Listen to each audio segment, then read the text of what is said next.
Innovation and Diffusion podcast. I'm Rivera Gozan, and today we have an amazing guest, Fabian Waldinger. Welcome, Fabian. How are you? Hi, Rivera. I'm very well, thank you. It's great to have you here, Fabian. Fabian Waldinger is a professor of economics at the University of Munich, and he was actually here in the UK at the University of Warwick and LSE as a faculty member before, and had his PhD also at the London School of Economics. His research interests lie in the areas of economics of innovation, economic history, and labor economics. And today we will talk a lot about knowledge production, institutional quality, universities, and scientific production. So welcome, Fabian, again. So let's start with you first, before we switch to the research questions. And the first question that I want to ask you is a little bit different. What is the main big picture question that you're after as a researcher? So that is a very good question. So I'm trying to understand the process of innovation from a historical and also modern perspective. And I'm trying to really understand the people who make innovation, the people who produce science, and what makes them more productive. And of course, that implies then how does the allocation of talent affect scientific productivity? How does the allocation of ideas and the traveling of ideas across countries affect the innovative process? So it's kind of like the market of ideas, basically, like how you it could works. say that. Yes, absolutely. So what originally drew you actually into this world? Because you study really nice topics from economics of discrimination and you do a lot of economic history work, and you also work on innovation, as you said. Was there a moment that made you say, this is the field that I want to work in? Maybe as a PhD student or afterwards, what drew you into this field? So there really was a very specific moment that I vividly remember. So I was, at the time, as you said, I was doing my PhD at the LSE under the supervision of Steve Pischke, and I was working mostly on kind of more traditional labor economics and economics of education questions. And at the time, I was visiting at the University of California at Berkeley, and David Card had invited me, and I really thought it was a great experience. And I thought I wanted to take time to really think very carefully about my job market paper. And so I was reading very widely at the time.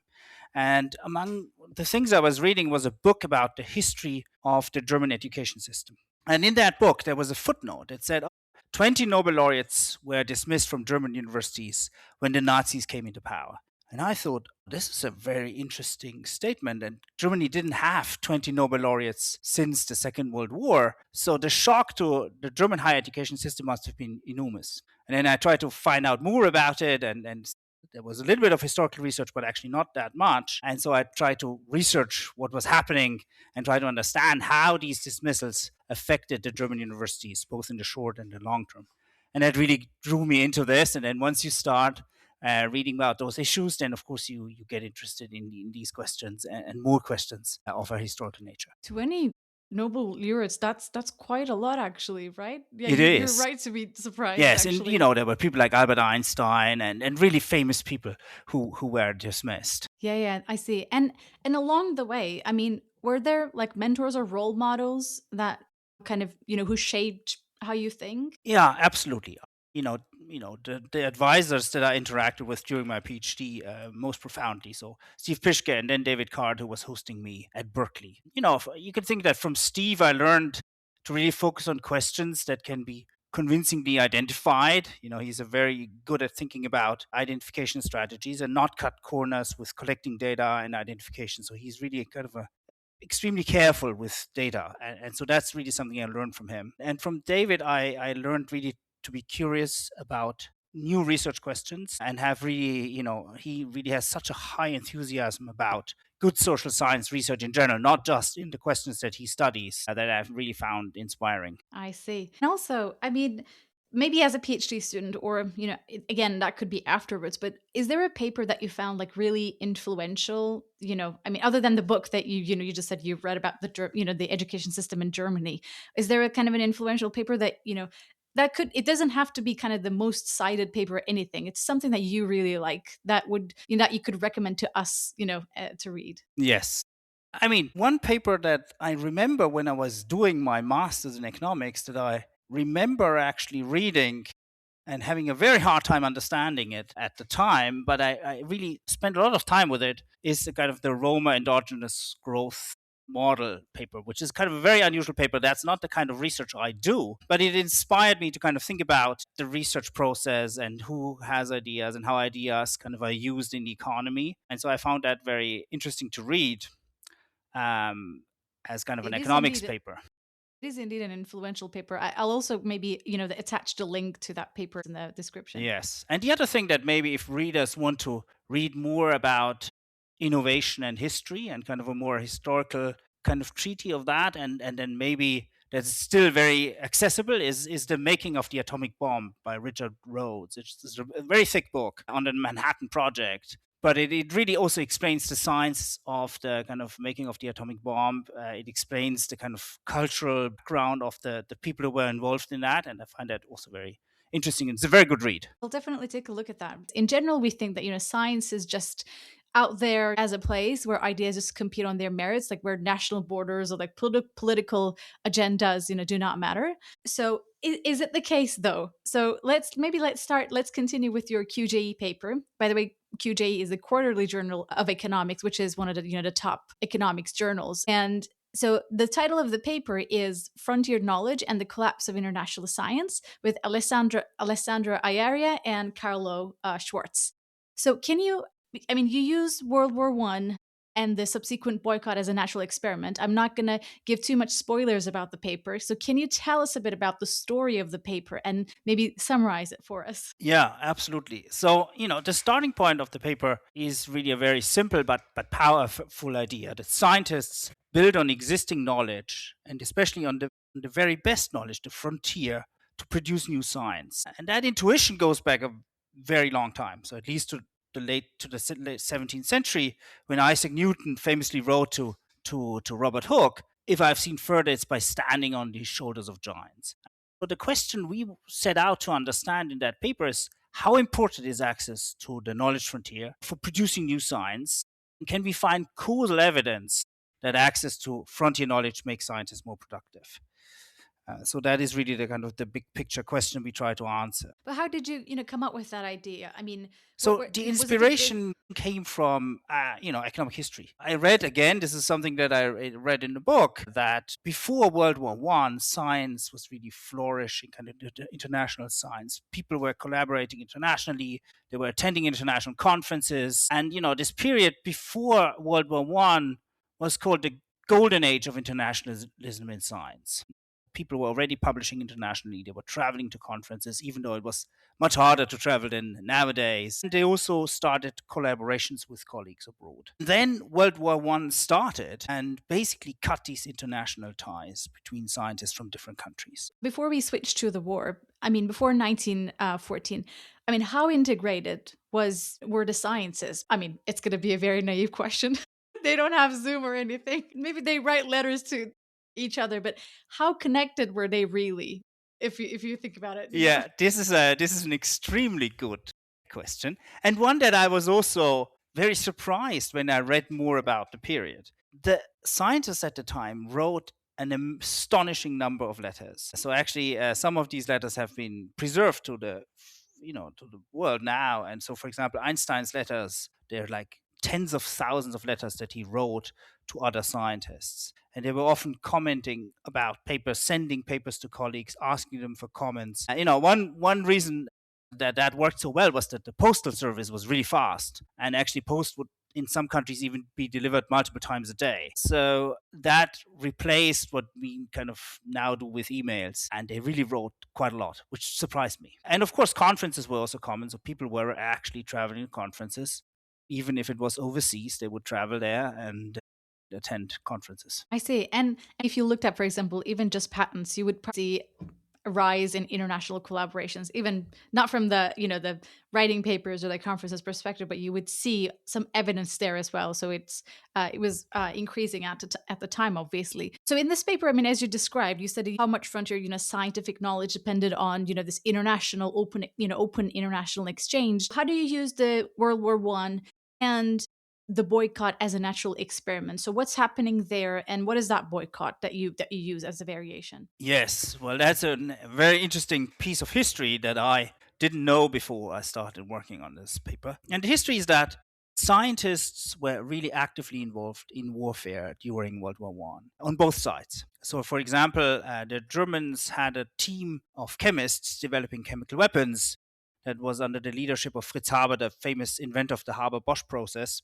And that team did not only include him, who he would win the Nobel Prize after the First World War, but also 7 other chemists who would go on to win the Nobel Prize in chemistry. The French also had very eminent scientists developing chemical weapons against the Germans. The team was led by Victor Grignard, another Nobel laureate. The US unit also enlisted prominent scientists, including the future president of Harvard, for example. And so all countries that were actively involved in warfare, or the ones at least that could produce good scientific research, had scientists directly involved in the war, developing chemical weapons and countermeasures to those. And so that, of course, increased animosity between scientists in the different camps. That was further exacerbated by the fact that German scientists in particular had become very nationalistic. They had like pamphlets kind of arguing against scientists from the other camp and so on. So as early as 1914, the British Nobel laureate William Ramsay suggested restrictions against the Teutons in a paper published in Nature, actually, for the post-war era. And as a result, when the war ended, the Allied scientists, so basically mostly the United States, France, the United Kingdom, and also all the kind of smaller Allied nations, started this international boycott against German scientists. So German scientists were not allowed to travel to international conferences. They were not invited anymore. And of course, also publishing in international journals became much harder. I see. I mean, so the other side, the allies is, the US, France, and, the UK and some other countries. And on the other side, basically the biggest player is Germany, right? Because you normally have, for example, the Ottoman Empire, but I'm Turkish and I know that there wasn't a scientific boom the Ottoman Empire wasn't an existential crisis at the time. So I'm sure this wasn't something that was kind of affecting them. Yes, the biggest player by far is Germany, and then Austria, basically are the two countries that produced a lot of scientific research. And you can think of this is a different time. So at the time, Germany was actually the leading country for scientific research. So around 40% of the Nobel Prizes in physics and chemistry were awarded to scientists in German universities at the time. So it's kind of blocks of similar size in terms of scientific output that now basically from a world of close collaboration, now there were like 2 camps and they would talk within the camp, but no longer across camps, basically. During the war years and also in this first post-war years, basically until 1926. I see. And so maybe now let's switch to a bit more to the war side. So now, the war happens. So could you walk us through how the boycott or the war itself affected the scientific collaboration or scientific progress? And was it heterogeneous on both sides? I mean, on each side, because now allies are actually kind of boycotting the German scientific production. But on the other hand, I'm sure they were also boycotting them because it's kind of like a reaction kind of chain. So what happened? What do you find in the paper? So what we find, like 2 main effects that interrupted knowledge flows. One is the delivery of journals to the other camp slowed dramatically, especially during the war and also in the very first post-war years. And we figured that out kind of at the time when I was writing this paper. I was visiting at Harvard, and Harvard has an amazing library. And so at some point I was just looking for books in kind of, I think, in the 4th floor underground. So there was actually nobody there. Whenever I entered, the light would switch on because nobody else was there. And I found at some point where they had stored the old scientific journals. And luckily I saw that they put a stamp on when the journal actually arrived at the Harvard Library. And so I could see that during the First World War, kind of the delay between the publication of the article and when it arrived in the Harvard Library increased dramatically. So in the pre-war years, a paper published in a German science journal would arrive within 1 or 2 weeks at the Harvard Library. And then that gap increased to more than a year, I think more than 1.5 years on average during the war years, and only slowly declined in the post-war period. So it took much longer for these scientific journals to arrive in the opposing camp. And then I went to the library in Heidelberg, which was one of the leading universities at the time, or still is, in Germany, and looked for the mirror image of this delay in receiving foreign publications. And I looked at publications appearing in Nature and whether the delivery of Nature was delayed at Heidelberg. And I also saw kind of that was happening during the war.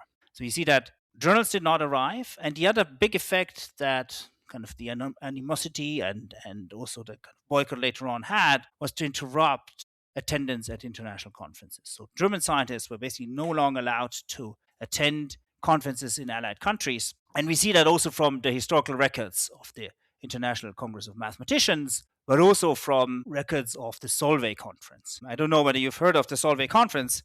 It's this very famous physics conference that was organized in the first part of the 20th century, where the most eminent physicists would come together in a very small and elite conference, like think of the NBR Summer Institute, but a lot more exclusive. So about 20 to 30 physicists, the world leaders of the time. Marie Curie was there, Ernst Rutherford, Max Planck, Albert Einstein, Niels Bohr. So really these giants of physics at the time. And they would come together, usually every 2 years, and discuss the newest progresses in physics. And so before the war, it's always around 10 Germans would attend this conference because German physicists were leaders in their field. Kind of a large share of the people at the conference were German. And then, of course, the war happened, so there was no conference there. But in 1921 and 1924, there were actually 2 more installments of that conference, and the Germans were not invited. And only by 1927, and then they would discuss actually the quantum revolution. The 1927 conference is really this most famous scientific conference I think ever held, because 17 out of the 30 participants were either current Nobel laureates or would win the Nobel Prize in the next few decades. I mean, there is because I was thinking maybe after the war, it bounces back up again, but it looks like it took some time. It took some time. So it took around, so it basically slowly declined the boycott, but until 1926. Basically, on the conference data, we see that basically until 1924, still very few Germans were allowed to attend conferences. So you have basically a 10-year interruption, say from 1914 to 1924, a bit longer, where these attendance at conferences was really kind of almost non-existent. And so that really harmed the kind of traveling of knowledge across borders. And how much of it, because you also talked about the slow travel of knowledge, so that's one thing, which could also be kind of affected because of the war itself and at the same time because of the boycott. But at the same time, because say you are co-authors, but now you just don't work. Maybe as co-authors, you were more productive and then producing much better quality kind of work, but now maybe the quality of work has also declined. Is that something you observe, or how do you kind of explain the mechanism there? Yeah, so basically our analysis proceeds in 2 steps. So first, we measure how this interruption affected knowledge flows. And of course, it's very hard to measure knowledge flows because this is not something that you can directly measure. So we rely on observable indicators of knowledge flows that we can see in the data. One indicator are basically citations, and we basically see whether citations to research published in the other camp declined. And we see kind of this mirror image. So US and UK and French scientists cited less German research, and on the other hand, German scientists cited less research produced in allied countries. And we have lots of tests in the paper trying to understand whether this is kind of becoming out of spite, so they don't want to cite, or they really don't know. And it turns out that they only reduce citations to recent research, to the one that is produced after 1914, but not to the research that was published, say, in 1910, just before the war. So it really seems to be suggested they really don't have access to this knowledge. Because if it was because of animosity, you would probably also not cite the earlier work. And so this decline in citations was very large, so about an 85% decline, and very sharp, basically, and across camps. The other thing, how we try to proxy knowledge flows, is to measure the similarity of research papers. So this paper is one of the first to use natural language processing tools in economics, and specifically we use a latent semantic analysis to analyze the similarity of paper titles. And we find that the similarity of paper titles across camps declines during the war and the boycott period. So basically, papers become less similar. And then once the international science community opened up again and collaboration started again, we see again that the titles become more similar again. And so we take these 2 pieces of evidence to really suggest that knowledge flows were interrupted. And then in a second step, we analyze effects on productivity of scientists. How did kind of these interruption of knowledge flows affect scientific productivity? And of course, then there's a challenge that there's the war happening and other things change. Try to kind of isolate really this effect of the knowledge flow, which is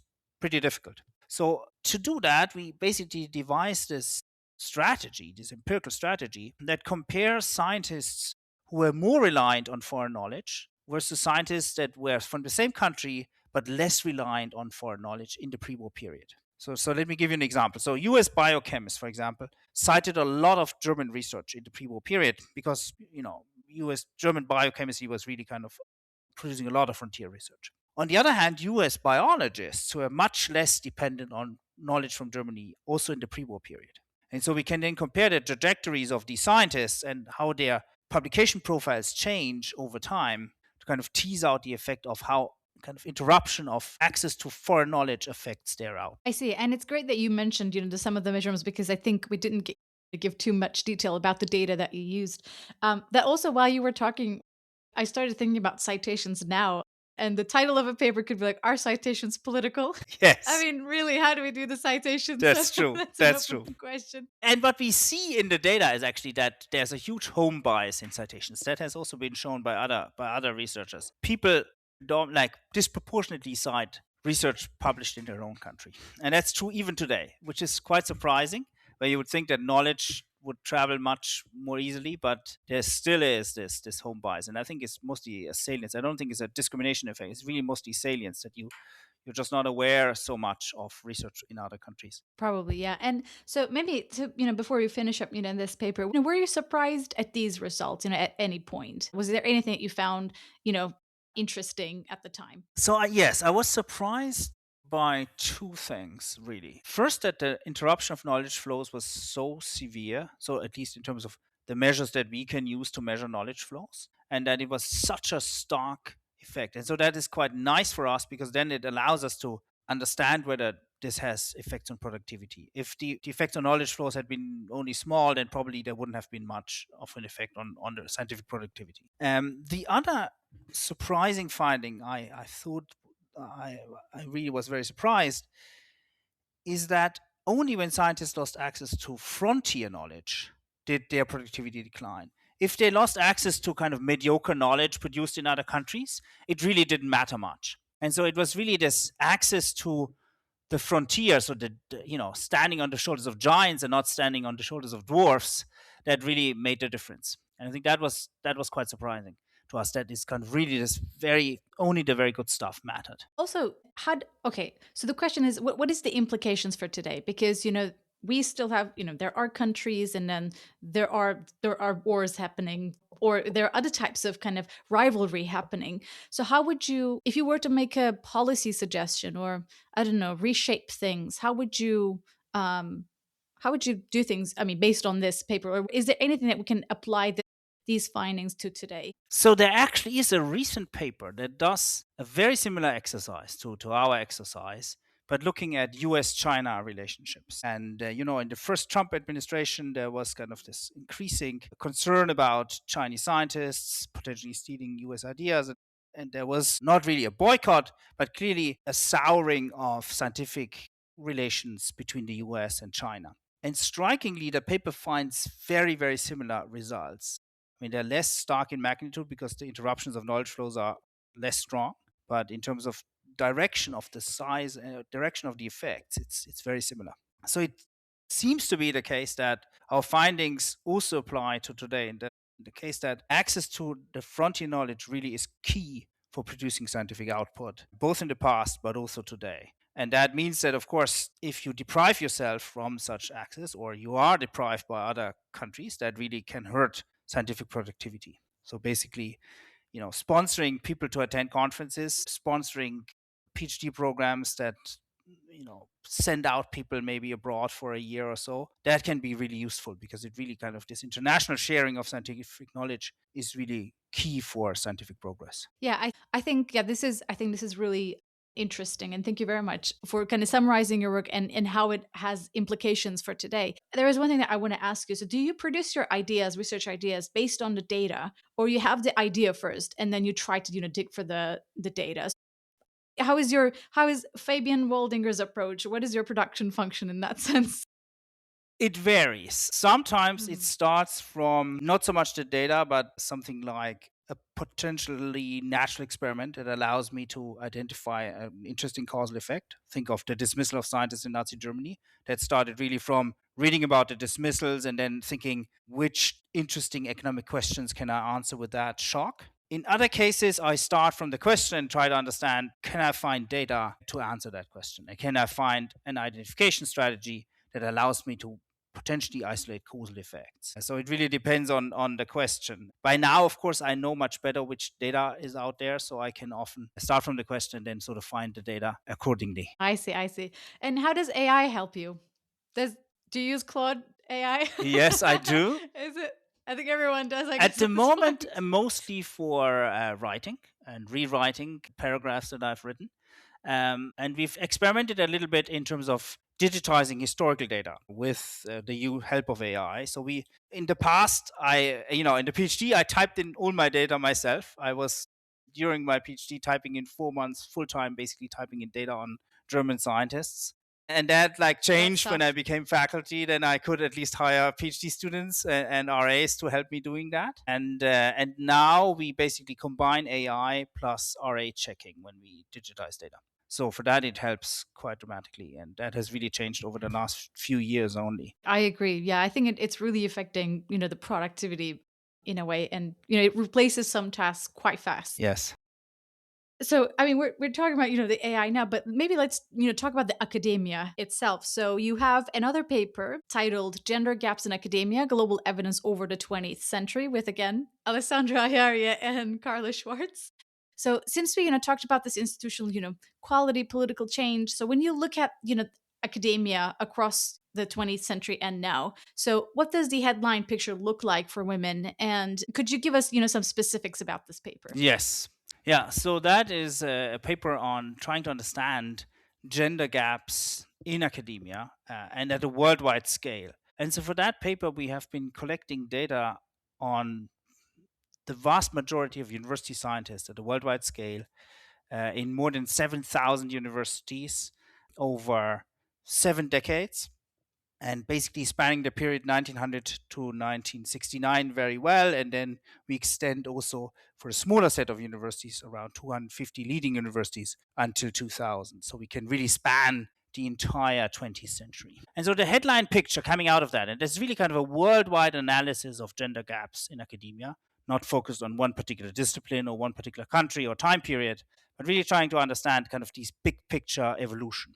And what we see is that there was substantial progress in terms of representation of women in academia, but still very persistent gaps in the year 2000s. If you go back all the way to 1900, only about 1% of academics worldwide were women. And if you think about the full professors, there were also only about 1%. By the late 1960s, that share had risen to about 11% at a worldwide level. And it increased further in the following decades until the year 2000. But even in the year 2000, women remained significantly underrepresented, especially among full professor positions. I see. I mean, that number is quite low actually. When you also look at, innovations or, patents, again, it's 8%. I mean, it depends on the country, like 12% maybe at most, but like, the number is actually quite low still. Even if, I mean, even if it's getting better, it's not kind of there yet. And that's what we also see in our paper. So, but we have the beauty about our data is that we cover all disciplines. And what we see is that it really varies a lot by discipline. So, in the sciences and kind of more generally the STEM disciplines, engineering, science, female shares are very low and remain low even in the year 2000. In other disciplines, there's a lot more growth in the share of women. So think of languages, literature, education. These are disciplines where there are a lot more women, even early on. I see. So social sciences might probably be performing better. Kind of in the middle, yeah. Slightly I better, see. or certainly better than the STEM, but not, say, like education or literature. And in addition to the gender aspect of things, there is also the socioeconomic kind of aspect, right? This was by informal observation, but then I know you have a paper about this. In general, I see that if someone's father or mother, if they are in academia, the children are more likely to kind of know about academia and go into academia. So I kind of feel like there is that kind of tendency, but and you have a paper, with several co-authors on this, how does socioeconomic background kind of affect this outcome. So can you tell us a bit about, how is socioeconomic background related to academia or academic success or being in academia itself? Yeah. Thank you for that question. So that's a working paper that I have with Rana Bramitsky, Santi Perez, Lena Greska, Carla Schwartz, and Joe Price. And so there we link basically this large academics data set that I just talked about to the US Census data, to the historical US censuses. And that allows us then to learn about the socioeconomic background of basically the US academics part in our data. So our data covers academics worldwide, but for this paper, we focus on the US academics that we can link to their background. And that allows us then to examine how does background affect who enters science and what they do once they've entered science. So, and one of the striking results that you also see in other research, say John and Raj Shetty's research on kind of the background of inventors, we see that scientists predominantly come, or academics predominantly come from richer backgrounds. And so the probability that somebody from the top 1% enters academia is like 6 times higher than you would expect. So they're really much more likely to enter academia. And we also see, as you said, that children of academics are more likely to enter academic as well, about 30 times more likely. So this is, again, very striking that basically knowing about this world, maybe, contacts and so on, it makes you much more likely to enter academia. Does it matter, like, if your mother or father is in academia, or is it equally likely? So unfortunately, we don't know that. We focus in this paper, we focus on the father. And especially on the income data, we focus on the father because most mothers didn't work. And there are so few women who are in academia for this early period, as I've shown in my other research. So we focus on fathers in academia. I see. There are not yet enough women, and the data are using kind of this early part of the 20th century. So we don't really know whether fathers or mothers matter more. I see. And when you think about, you said, if you're from a richer family, you're kind of more likely to go into academia compared to a poorer kid. Let's assume they're both in academia. Are there any differences in terms of what they produce? Is the quality the same? Somehow, because the richer the kid grew up in this rich family, because they have better resources and stuff, they are more likely to also produce better quality of work. Or is there any kind of difference like that? So strikingly, and that is really, I find, a surprising result, we find no difference in average productivity between people from lower socioeconomic backgrounds and people from richer backgrounds. However, we do find that individuals from poorer backgrounds are more likely to not publish at all, but they're also more likely to have very good publications, like in the top 1%. So on average, the publication patterns look similar, but there's basically people from poorer backgrounds are more likely to not publish at all or publish a lot. So they're kind of like a bit more like these risky assets, that might give you a very high return if you're lucky, or they might not publish that much. But these effects, even these kind of, are mild. So overall, we see that they are fairly similar across the socioeconomic background angle. I see. What we do find is that people from lower socioeconomic backgrounds, they publish more papers that introduce novel scientific terms. So stuff that looks more different from the existing research than people from richer backgrounds. I see. Yeah, that's interesting, actually. Seeing that, there is that kind of either perfect or zero. Correct. Yes. That's a bit interesting. I'm looking, forward to the publication of that paper. And a personal question, is there anyone in your family in academia? And how did you choose to be in academia? Maybe that should be the natural question after talking about this paper. That's a very good question. So we are actually very proud in our co-author team. It's a very large co-author team, 6 co-authors. None of us has a parent in academia. Okay. But that said, my father is a high school teacher, so he's not an academic, but yeah, I also wouldn't say I'm from a poorer background. But actually, my wife is from a background, and she's also an academic, and she's from what in our data would be a poorer background. I see. So thank you very much. I think these are really interesting papers, and you also have other papers actually related to discrimination and other types of topics as well. But maybe we can just sum this research part up with asking you what are the current working papers, or what are the current things that you're working on? We just mentioned one paper, like that was a working paper. Yes, we just started one large project that tries to understand how political institutions affect science. So of course institutions affect how states fund, organize, and regulate scientific activity, because autocracies and democracies may systematically differ in how they perform these functions of allocating research funding or the protection of scientific freedom. The effect of political institutions on science is not clear. On the one hand, philosophers and also social scientists have argued that democratic institutions are superior at promoting scientific and technological progress, so that idea goes back to, say, Popper and Hayek has kind of written kind of early on about these kind of how free societies might be better at promoting scientific research. On the other hand, successful science often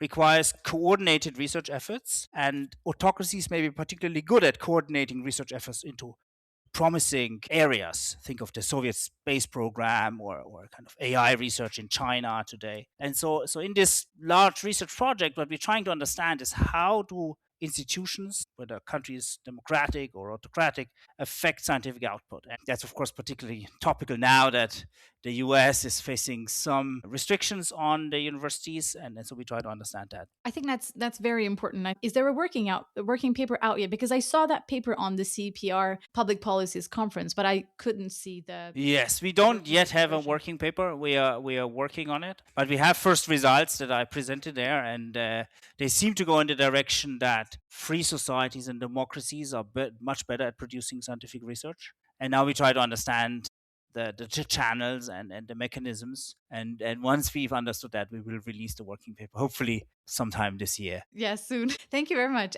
Maybe let's switch to the cheesy questions now and never have I questions, and then we will finish the episode. So if you were allergic to one food, which would you be absolutely devastated to give up? That could be drink as well, food or drink. It's a very good question. It turns out that I really like diversity in food, and I really like lots of different foods. So I'm pretty much hedged. I don't have this one thing that I really crave for. Yeah, it would be okay. I'm a happy person in that sense. Yeah, so you can give up everything then. Okay. If you had not become an economist, what career path would you choose and why? Tricky question. But one thing that I really love is architecture and in particular, for some weird reason, kitchen design. So, we know what I like about is this kind of constrained creativity. So you can't do completely crazy stuff because it still has to hold, and it's still, maybe you have a confined space where you have to build something. So I like that, which is a bit similar to the research process that we have. There's like constraints in terms of, funding, constraints in terms of the questions that you can answer convincingly. But within these constraints, you need to be very creative to produce scientific knowledge. And I think that's a bit related. And I think I would like doing something like that as well. I see. If you have such a hobby, maybe, you could publish some pictures on your website. We would be happy to take a look at them, to look at your designs. If you could go back to a time in history, or is there anyone like that you would like to, talk to? Well, if there is a time I could go back, I would love to attend that 1927 Solvay conference in physics and just of course, I wouldn't understand what these guys were talking about, but just being there among these scientific greats that we basically, almost all of the names who were there, that would have been pretty amazing, I think. I see. Yeah, I think, even I would want to, after you the way you described was really beautiful, about that conference. Okay, so never have I ever questions, the three of them. So never have I ever nodded along in a seminar while being completely lost. Have you ever done that? Have you ever nodded along in a seminar even though you were completely lost? Yes, probably, mostly in theory seminars. Yeah. Okay. Yeah. But the good thing is once you are more senior, you basically only attend the seminars where you understand more. Never have I ever wanted to redo the entire economic system from scratch. That's a very hard one. Design your own kitchen, but design your own economy. Look, market forces are really good at the best system we have, and I think it's really hard to redesign it in a better way. I think one thing that I'm concerned is inequality and how different starting positions really affect the success that people can have, and I think that's something that I would maybe reassign is kind of you don't inherit so much from your parents. I think that would be a good redesign potentially. I see. A benevolent dictator yes. there. And last one, never have I ever Googled a concept 5 minutes before teaching it. That's a good one. Not 5 minutes before. A week before. Yeah. A week before. I try to prepare my teaching, not at the very last minute. Sometimes that's necessary, but I try to do it a week before. A week before, yeah, yes. Yeah. No, sometimes, I think it happens because of maybe the pressures, to explain things in a much better way. Yes. Yeah, no, you're right. Maybe 5 minutes ago. Thank you very much, Fabian.